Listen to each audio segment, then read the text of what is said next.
And now, part 3. Peter then heads over to Oscorp to work with Dr. Connors on the lizard formula, hoping this will lead Connors to revealing more about his parents.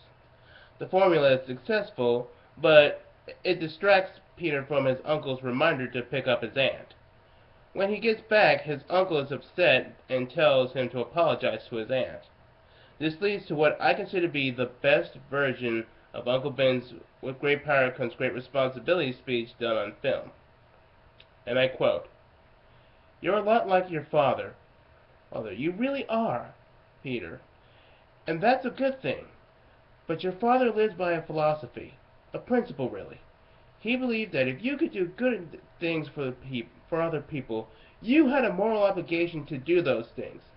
That's what at stake here. But that's what's at stake here. Not choice, responsibility." What I really love about this is that it's basically got the message across without reinstating it as the Raimi Man trilogy has done over and over again in one fashion or another, to the point where it is not even a model anymore. It's become a joke of itself. It's practically become a meme. Here, we actually said they're doing something different with it, and it's actually going to be, instead of just spoken to us condescendingly, it's going to be utilized differently and just used to shown how responsibility is handled instead of just told how it's handled. But back to the movie.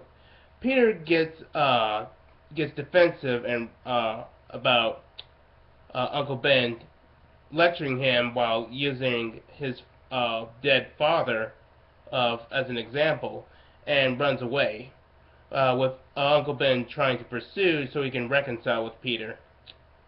Again, I have to readdress that why some people call this Spider-Man a douche, which is unwarranted, since he is only getting defensive due to being lectured about his dead father, and all he's trying to do is learn what happened to his parents. This is completely understandable and relatable. I'd also like to point out that the real douchebag is Raimi Man from the Raimi Man trilogy. At a nearby deli, a cashier refuses to let Peter buy milk when Peter is 2 cents short. When a thief suddenly raids the store, Peter indifferently observes, while when the cashier demands Peter to stop him, he simply retorts that it's not his problem. While searching for Peter, Uncle Ben attempts to stop the thief and is killed. The thief escapes as Peter finds Ben on the sidewalk.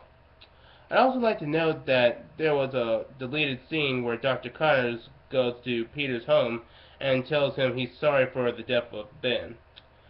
I'm not sure why they cut that out, really, but in all honesty, I don't think they should have done that, since it shows even more there's a strong bond between Peter and someone he considers to be a surrogate father figure.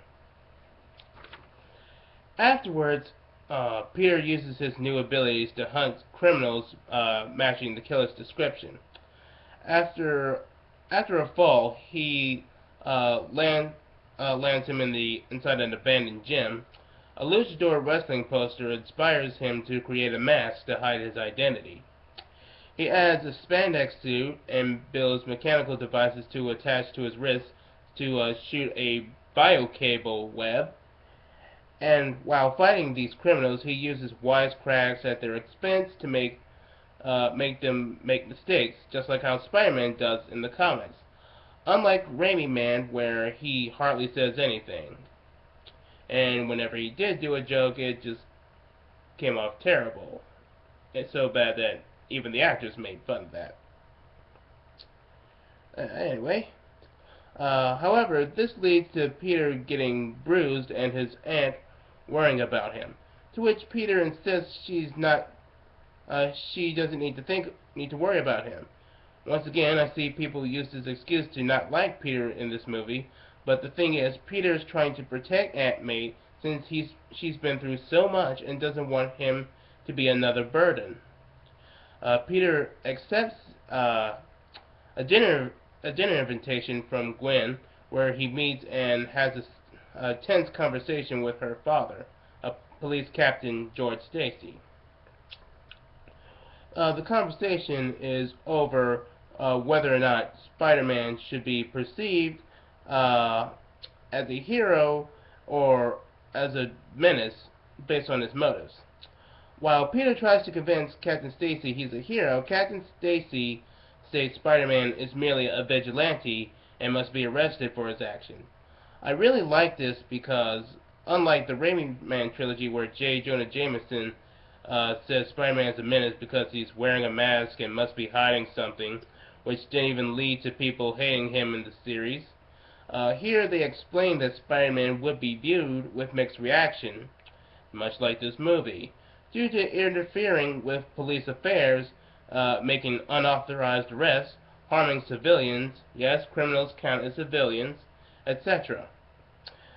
It was practically, he was more like he was on a vendetta more than trying to look out for the other people, which I thought was really great. That is tying into the "with great power comes great responsibility" message without blatantly saying it out.